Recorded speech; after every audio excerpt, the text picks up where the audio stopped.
Hello, I'm Dana Levenberg. I represent the 95th Assembly District of New York State. Welcome to my podcast series, Building Healthy Communities.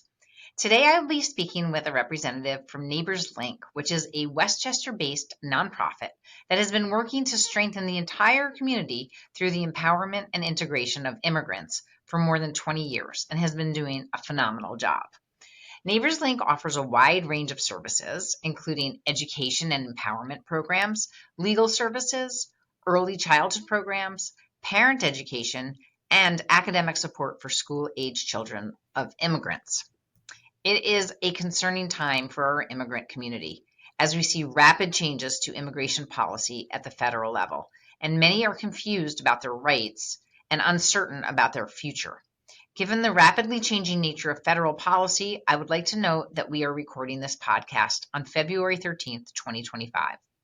Before we begin, I want to make clear that all immigrants have rights, regardless of their status.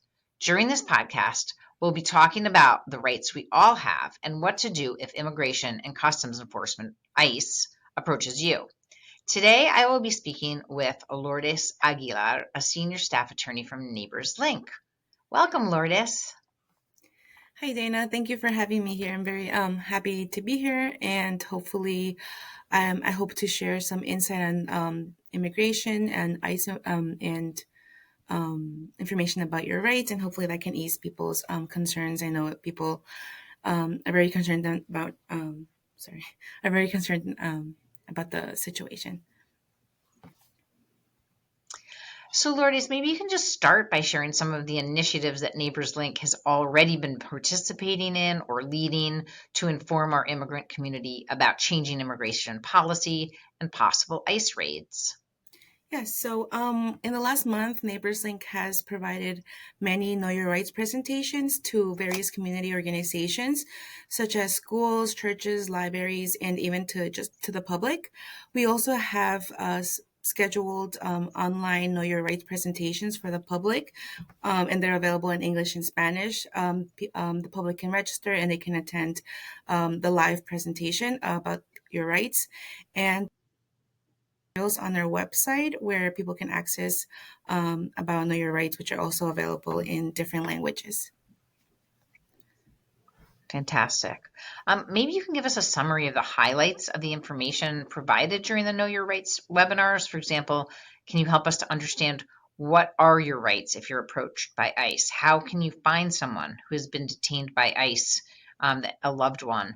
Can you file a lawsuit against ICE? And can you be readmitted to the U.S. if you are deported? Yes, of course. So we like to inform the public about their rights when confronting ICE in the public and in their home. So if people are confronted with ICE, it's important that they know that they have the right to remain silent. They do not have to answer any questions if they do not wish to do so. If ICE goes to their home, if they're knocking at their door, they do not have to open the door. They're not obligated to do so. If ICE is knocking at their door, they have the right to ask for a judicial warrant to review the warrant, make sure that it's a valid warrant before allowing them to enter their home. And also just to make sure that if they are being asked to sign any document, that they know what they're signing. They should be able to understand it before they signed any document. And if the unfortunate situation of somebody being detained, there is an online website available to the public where they can locate an ICE detainee. They can do so by either using their A number and their country of birth. If they don't have an A number, they can use the person's name, country of birth, and their date of birth to locate the person. If it's available online, they'll be provided with the information of where the location center where they're located. Great. And what about filing a lawsuit against ICE or being readmitted if you do get deported? Yeah. So it's like a difficult question to depend on each person whether they have a basis to to sue ICE and also like reentering the country. It's really depends on, it's a case by case basis, depends on the facts of each individual. So there's no one correct answer. It really just depends on a case by case basis, on the situation of the individual. That makes perfect sense. Okay, great. Well, thanks for that. There has been a lot of confusion in the community about what agencies are safe for immigrants to deal with for other public safety matters. Is ICE collaborating with other federal agencies to conduct raids? Does it depend on where you are when a raid takes place, in terms of if they're collaborating with local agencies or local municipalities? Like, does it matter if you're in Austin or Yorktown? Okay.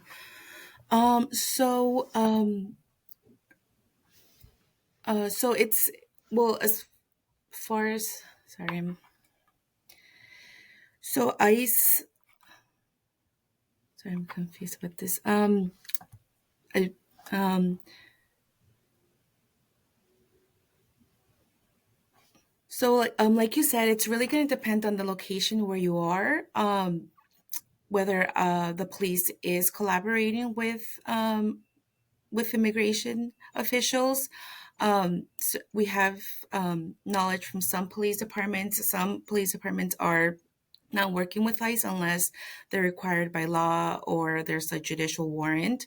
As far as Neighbors Link knows, we don't know of a police department that is working like directly with ICE or like collaborating with ICE aside from what's required by law. Immigration is Immigration officials are working with some federal agencies, such as the DEA, the FBI, and the HSI. But unfortunately, I'm not too familiar of that collaboration. Okay. Um, just for a recent update, the Board of Trustees of the Village of Austining, in cooperation with the local police department, released a resolution. I think they met to discuss it last night, and they're looking to adopt it next week, where they stated that they want to ensure fair and equitable treatment to all individuals, regardless of immigration status, while complying with state and federal laws. So, knowing that ICE can now go into schools, churches, and hospitals, how can a public space become private? And what information can you share to help calm people who are concerned about sending their children to school or seeking healthcare? Yes. So first and foremost, people should not be afraid to go to these services. Um, there are policy in places that do still offer protection. So there was a rescission of the sensitive locations policy, and I understand people may be concerned, but aside from that, there are still so in public areas, within those public areas, there can be designated areas that are private. And the way you know that is if they're not easily accessible to the public or if they're marked as private. If those areas are marked as private, then ICE is not permitted to enter unless they have a judicial warrant. And Neighbors Link has been providing presentations to various public organizations like schools, churches, hospitals, and they already have certain policies in place that make certain areas private that are made there to protect people so that they can continue to access their services. And regarding schools, the New York State Department of Education has sent out a policy to school officials regarding the protocol to protect students. So school officials are not permitted to collect data about students' immigration status, and they're not permitted to give that data over to immigration authorities. Immigration authorities also cannot remove or interrogate a student within the school without the parents' consent. So absent what is required by law, New York schools aren't collaborating with immigration authorities. So for this reason, um, if like a parent is afraid of using like a public area or going to school, we recommend that they reach out to that organization and see what that organization's policy is with working with immigration officials, because despite like what is out there, people shouldn't be afraid to access these public resources. Absolutely. Thank you for that. And that is reassuring. Are there any additional upcoming events that Neighbors Link is going to be doing to educate the immigrant community about their rights? Yeah, so we have, like I said previously, we have various Know Your Rights presentations available to the public. We actually have one today at 6 p.m., and we also have one coming up February 26th. So if you go onto our website, we have various resources available, and in those resources, we have our schedule for upcoming Know Your Rights presentations. So if you go onto our website, you're able to register, and we do require for you to register. And then by registering, you'll receive the Zoom information. And these presentations are available in both English and Spanish, and they're also available in the evening, so more people are able to attend. Wonderful. So, as we close, what is one piece of advice that you want to give to our immigrant families during these confusing times? So my main advice would be to just be very careful with the information that you are receiving regarding immigration enforcement and immigration benefits, because while you people may be trying to be helpful in sharing information, it's important not to share misinformation because that can cause unnecessary concerns and fears. So before sharing information, just make sure that it's like something accurate and also related to that. Be aware of notario fraud or immigration scams. Um, the immigration community is rightfully afraid. They're trying to seek lawful status, and so people may exploit this situation and try to take advantage of people by Absolutely. either making them apply or telling them to apply for immigration benefits that they may not be eligible for, or even making up false benefits. And this will not only be put people out of like their money, but it would also put them in like a more difficult situation or even put them at risk because of their immigration status. So just be very careful with the information that you are receiving. Which is I always send people to you guys because I know you're to be trusted. So thank you so much for joining us today, Lourdes, and for all of you for listening. If you'd like to get more information about immigration policy, you can visit the Neighbors Link website or check them out on social media. We will also be sharing resources on our Assembly webpage for the community to access trustworthy information.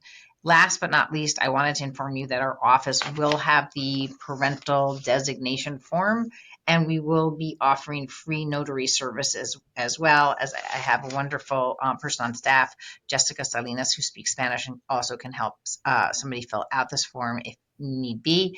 And again, thank you so much, Lourdes. Thanks all for this episode of Building Healthy Communities. And until next time, please be safe, be careful, and be healthy.